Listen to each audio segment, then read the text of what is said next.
Il y a tous ces gens qu'on veut écouter. Ces nouveautés qu'on veut entendre. Il y a les bruits ambiants qui camouflent. Et pour que tout demeure clair dans ce tintamarre, il y a soundsgood.ca. Écouteurs, haut-parleurs et casques d'écoute à réduction des bruits ambiants, la marque québécoise soundsgood.ca redéfinit votre expérience sonore avec ses accessoires audio sans fil de qualité à prix abordable. Visitez soundsgood.ca. De la musique aux oreilles des Québécois depuis 5 ans.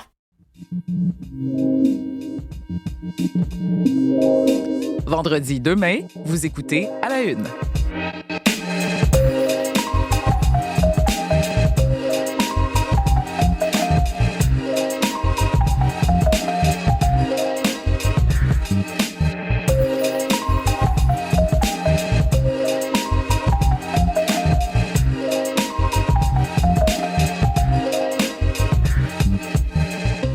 Bonjour, ici Naïla Bendali en remplacement de Mathieu Bellumeur. Très contente de vous retrouver en ce vendredi matin, entouré des fidèles collaborateurs de l'émission, Vincent Maisonneuve, Olivier Pellerin et Véronique Méran. Bonjour à vous. Bonjour. Alors, vendredi qui s'amorce sous la pluie, du moins du côté du Grand Montréal, mais on me glisse à l'oreille que ça va s'améliorer. Je reviens là-dessus avec vous un peu plus tard, Véronique. Comme chaque vendredi, bien sûr, on aura les suggestions de sorties culturelles de Julie-Jasmine Boudreau et on va revenir sur les cellulaires à l'école, le vouvoiement aussi, peut-être vous en avez parlé avec vos enfants, peut-être le font-ils déjà. Moi, à l'école secondaire, à l'époque, on vous voyait déjà nos professeurs, c'était monsieur, madame, vous. Donc là, ça devrait être dans toutes les écoles partout au Québec. Vincent Maisonneuve, ça fait énormément réagir, hein, cette nouvelle. C'est le cellulaire, hein, l'interdiction surtout le cellulaire, complète de cellulaire. Ça difficile fait pour certains réagir. ados de s'imaginer la vie sans cellulaire à l'école. Très difficile. On va justement leur donner la parole tantôt à l'émission parce qu'il y a beaucoup de réactions d'adolescents. Il y a nos collègues qui sont allés voir comment ça se passe dans les écoles où ça se fait déjà. Oui. Est-ce que c'est si difficile que ça pour les jeunes? Est-ce que c'est si difficile que ça pour le personnel qui doit encadrer les jeunes et qui doit encadrer la non-utilisation du téléphone cellulaire? On s'en reparle tantôt. Absolument, ça risque de susciter beaucoup de discussions entre parents et adolescents, ça, j'en doute pas. Véronique, je le disais, il pleut ce matin dans le Grand Montréal, mais on s'attend à un week-end peut-être un peu mieux? Un peu mieux, effectivement. Pas mal de nuages sur le sud. Les régions plus au nord auront davantage de soleil, mais quand même, un week-end qui, dans l'ensemble, sera convenable. Là, si vous avez des travaux à faire à l'extérieur, c'est pas gâté par la pluie. C'est simplement que la présence de nuages sera quand même assez... je dirais la présence assez présente. Ça fait assez nuageux. On a compris que le ciel va être assez gris. Alors, ces averses-là qu'on a présentement, ça devrait cesser là, d'ici midi. Par la suite, cet après-midi, on verra quand même de belles éclaircies, ce qui fait que les températures vont grimper aujourd'hui. 19 à 21 degrés, venteux sud-ouest cet après-midi, 30-50 km à l'heure. Les Laurentides, Québec, les précipitations vont cesser plus tard, donc ça reste pluvieux une bonne partie de la journée. Et l'Outaouais, malgré le brouillard, là, ça cesse ce matin et on aura des éclaircies par la suite. Les températures minimales cette nuit, c'est 17 à 10 degrés. Les températures tout à fait convenables en fin de semaine. 14-15 degrés pour la journée de samedi et 19 à 21 pour celle de dimanche. Plutôt nuageux samedi. Averses résiduelles isolées possibles, surtout vers l'Estrie, la Montérégie. 40 c'est la probabilité. Et dimanche, on serait sous un ciel variable. Beau temps pour les Laurentides, la Nodière, Québec, l'Outaouais. Les températures qui toucheront la barre des 20 degrés. Donc, quand même, dans l'ensemble, là, il y a du bon en fin de semaine. Les gens de l'Abitibi auront une très belle fin de semaine. Soleil les 2 jours. D'ici là, c'est un cas de pluie intermittente aujourd'hui. Le maximum, c'est 6. Le Saguenay, le Lac-Saint-Jean, le Bas-Saint-Laurent, sous la pluie également, une quinzaine de millimètres. La meilleure des 2 journées sera celle de dimanche. Pour ce qui est de la Gaspésie, la Côte-Nord, ça sent nuage. La pluie commencera cet après-midi. Et là aussi, il fera beau dimanche. Samedi, ça reste pluvieux. Du côté de l'Ontario, bon, je dirais, ça cesse ce matin sur la portion nord. On aura une belle fin de semaine également. Les températures, c'est du 8 à 12 degrés dans le nord de l'Ontario aujourd'hui.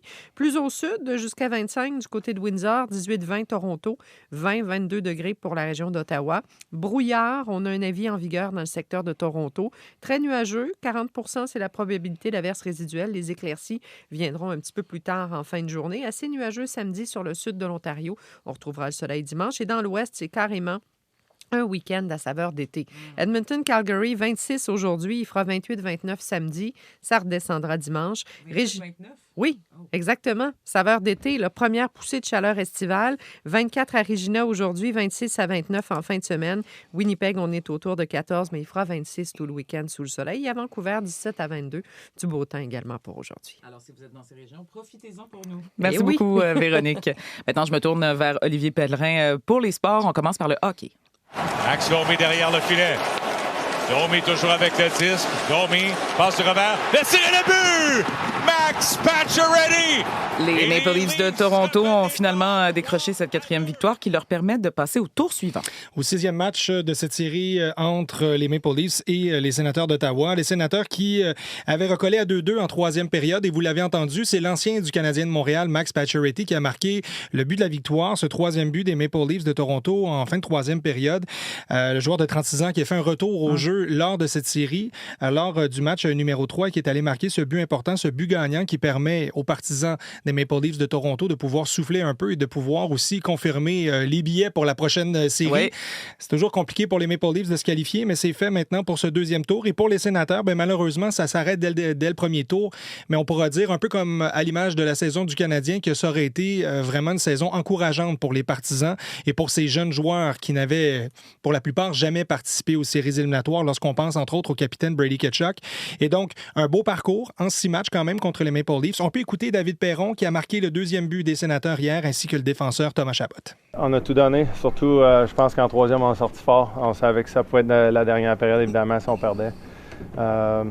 C'est un sentiment incroyable d'avoir joué avec ces gars-là cette année. Je pense que tout le monde s'est amélioré beaucoup en tant que le groupe et individuellement, donc c'était super plaisant. C'est ce qui est difficile en ce moment, c'est qu'on savait qu'on n'allait pas abandonner. On y croyait jusqu'au bout. Quand David a compté, on pensait que honnêtement qu'on allait gagner le match, qu'on allait trouver une façon. Puis c'est ce qui est difficile en ce moment, je pense, c'est de voir qu'on a bataillé jusqu'à la fin, on s'est donné au bout. Donc, les Maple Leafs seront comme prochain adversaire au 2e tour les champions en titre de la Coupe Stanley, les Panthers de la Floride.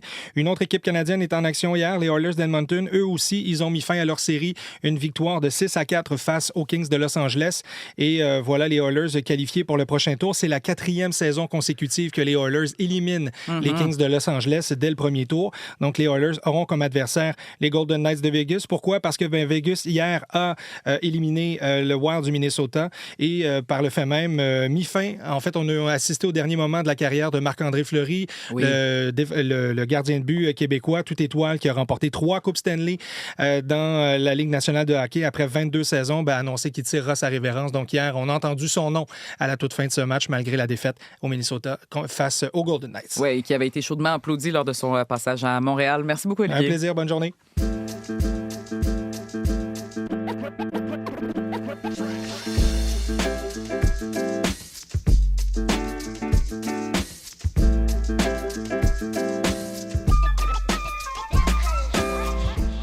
C'est un geste important posé par Québec, une décision qui fait beaucoup réagir, on vous le disait en début d'émission. Je vous rappelle qu'à partir de la prochaine rentrée scolaire, en septembre, les téléphones cellulaires seront interdits partout dans les écoles québécoises.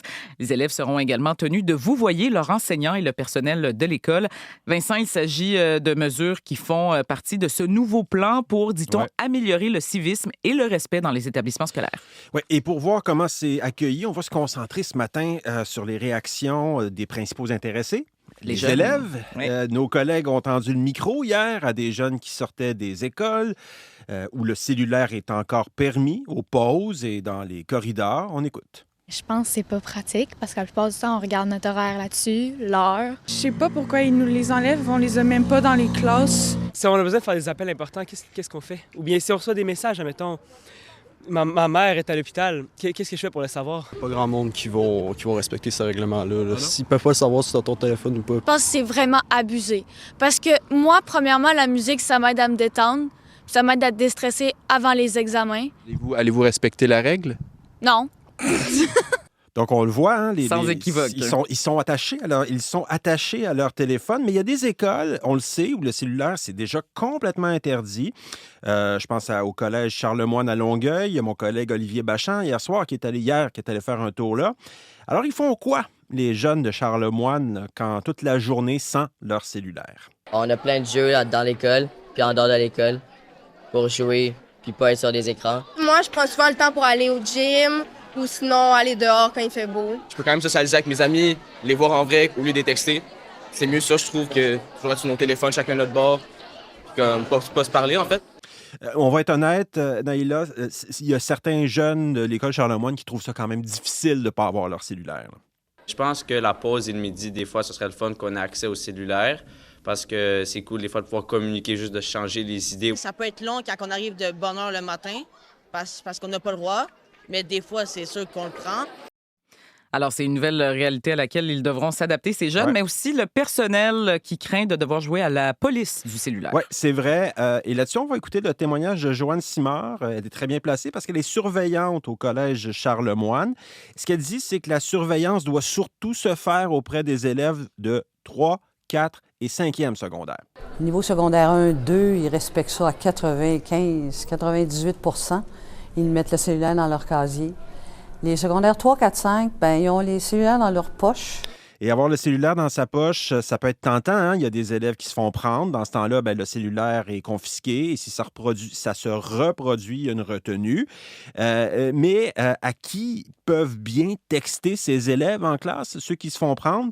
La réponse de Pierre-Olivier Bussière, un enseignant du Collège Charlemagne, c'est souvent les parents qui textent. Les rares fois que je prends des élèves à texter, souvent, c'est avec leurs parents.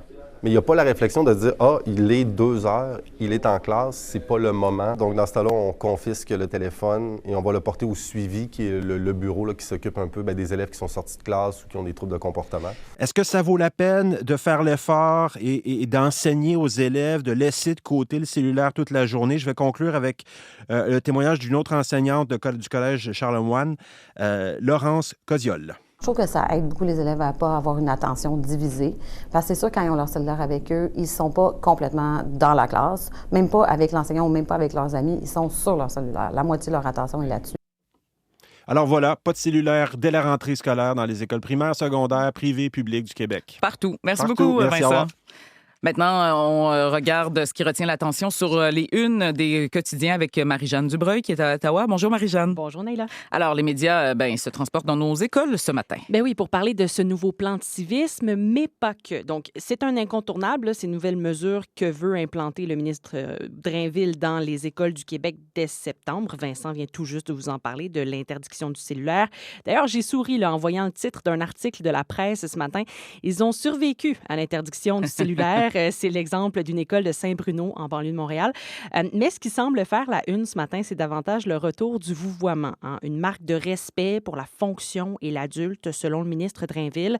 Donc, ce sera le grand retour du vous, monsieur, madame, comme on peut lire en une du Journal de Montréal. Autre retour, cette fois-ci peut-être un peu plus inquiétant, c'est l'utilisation de termes homophobes et transphobes dans les écoles secondaires du Québec. En une de la presse, ce matin, on peut lire que des comités LGBTQ+, observent une montée de l'homophobie chez les élèves. Des associations, des clubs, d'ailleurs, ferment carrément leurs portes faute de participation. Ils craignent que des jeunes ne soient plus à l'aise de s'affirmer dans leur identité sexuelle et de genre en raison de cette montée de l'homophobie, de l'intolérance.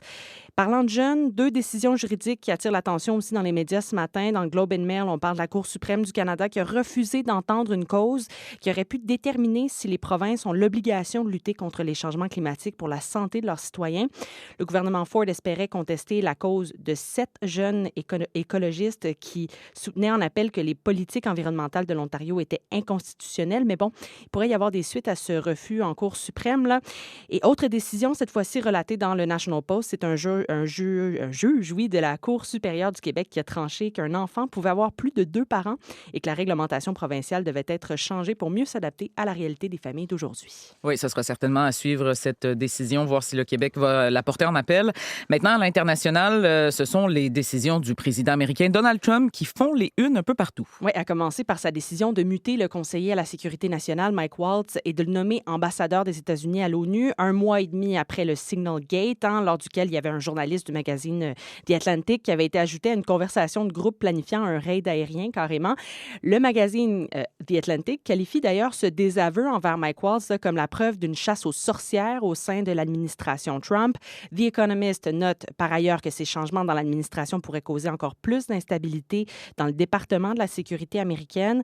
Le Washington Post se demande si le renvoi de M. Waltz illustre une méfiance grandissante de l'administration vis-à-vis des républicains néoconservateurs et interventionnistes.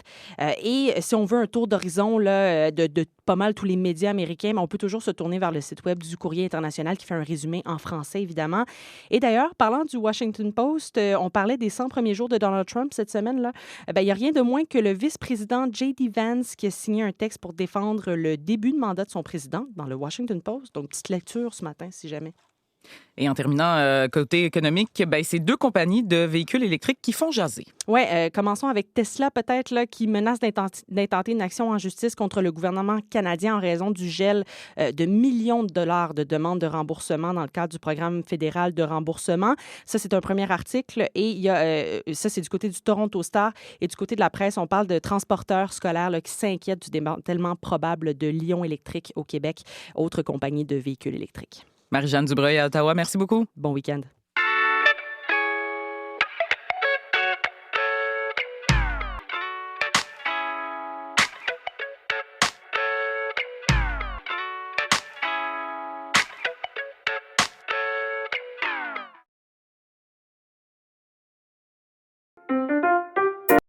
C'est vendredi, on parle culture avec Julie-Jasmine Boudreau. Bonjour Julie-Jasmine. Salut Naïla. Alors, vous nous parlez de la photo de rue qui est mise en valeur dans une exposition au musée McCord Stewart. Oui, c'est tout récent. Et la grande question, c'est que s'est-il passé dans les rues de Montréal entre la fin du 19e et maintenant? Alors, c'est vraiment le regard qu'on porte là-dessus. Je dirais une espèce de Polaroid en 400 images. Parce que oui, les photos parlent, mais le bitume aussi. Ça s'appelle Battre le pavé, la photo de rue à Montréal. Ça, c'est le nom de l'expo. Et ce qui est intéressant, c'est que le musée McCord a fait vraiment un travail de moine. J'ai jasé avec la conservatrice et pendant 2 ans et demi, on est allé fouiller dans la collection. Beaucoup d'archives. Incroyable. On parle de... En fait, il y avait une possibilité de 2 millions de photos. Là, on comprend qu'on a resserré. On a élagué un peu. Oui. Et on a regroupé ça en 6 grands thèmes et non en ordre chronologique, ce qui est quand même assez intéressant. Mais je vous donne quand même quelques idées, comme l'architecture. Vous allez voir un palais de justice de Montréal avec un champ tout autour. Alors, on est en 1878. Les édifices du boulevard Dorchester, là, ça s'appelait pas René Lévesque dans ce temps-là. Non, ça a changé. Toute la vie commerciale et ses vitrines, ses enseignes. Donc, on est dans les années 70.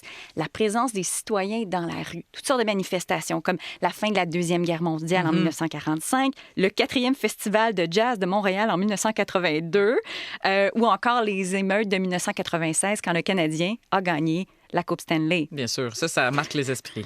Alors, il y a même aussi un diaporama super intéressant de la rue Sainte-Catherine en 1981 avec ses publicités de Dumouriez qui étaient très, très bien exposées à l'époque également. On voit c'est quelle époque, hein? On verra plus ça aujourd'hui. Non, exactement. Alors, ce sont des clichés qui ont été pris par des photographes non professionnels et professionnels. Et là, je pense à Gilbert Duclos.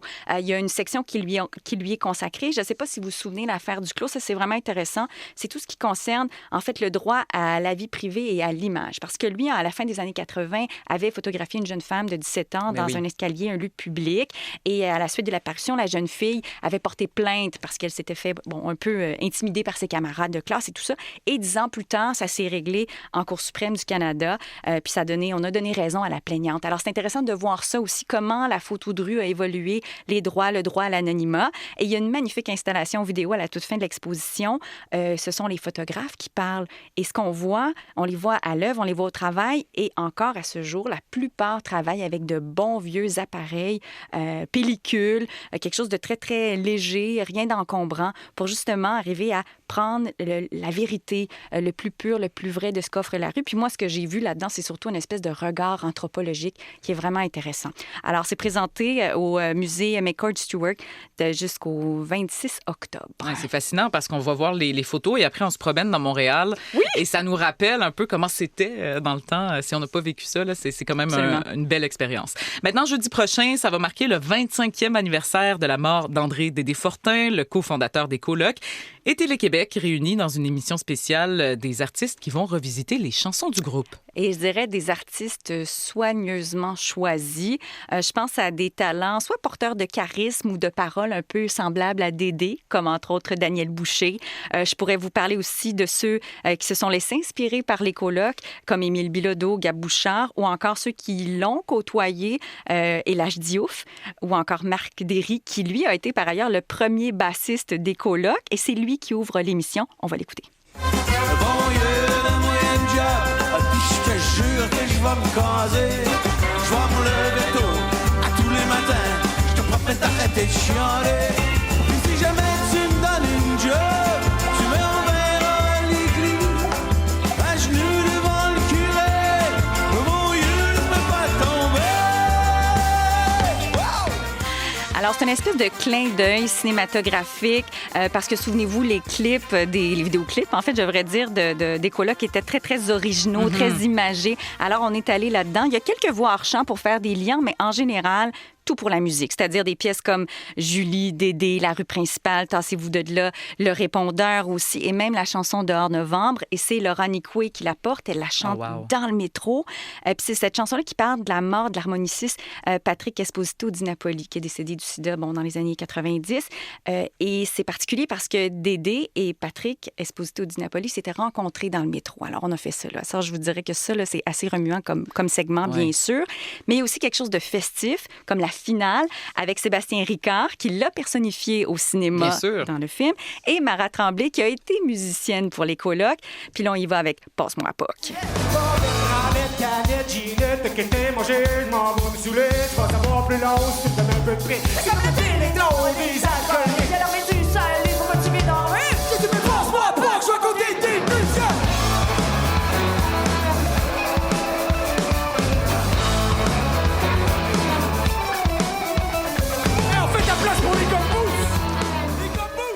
Oui, parce que c'est ça, il y en a. Ça s'est passé au Quai des Brumes, l'enregistrement en droit de prédilection. Alors, évidemment, c'est jeudi prochain, le 8 mai, à Télé-Québec, 21h, à ne pas manquer. Ça s'appelle Salut les colocs. Ah, ça sera à voir certainement. Et vous nous parlez de Marie-Hélène Thibert, qui lance un album hommage à Dalida. Oui, qui s'appelle 11 bis rue Orchamps, qui fut une des adresses où a habité Dalida. Elle a habité là pendant 30 ans. C'est dans le quartier Montmartre. Alors, c'est son 9e album en carrière. Et pour la chanson Paroles et paroles, on essayait de trouver, en fait, une voix assez grave qui allait être le Alain Delon. Puis là, ce que je vais faire avec vous, Naïla, vous allez tenter de découvrir de qui s'agit-il. C'est difficile, vous allez voir. Encore des mots, toujours des mots, les mêmes mots. Je ne sais plus comment te dire. Rien que des mots.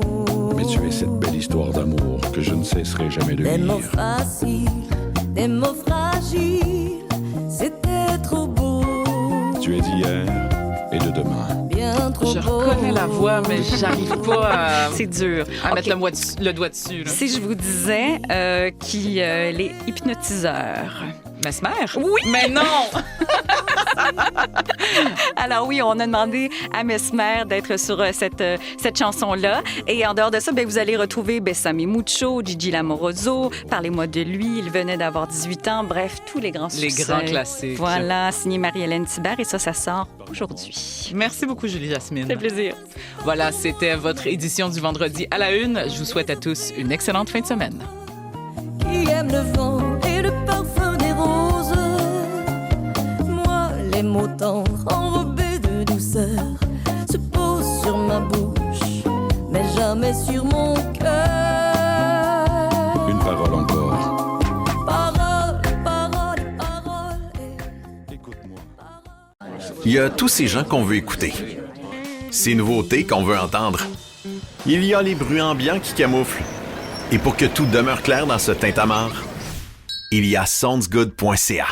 Écouteurs, haut-parleurs et casques d'écoute à réduction des bruits ambiants, la marque québécoise soundsgood.ca redéfinit votre expérience sonore avec ses accessoires audio sans fil de qualité à prix abordable. Visitez soundsgood.ca. De la musique aux oreilles des Québécois depuis 5 ans.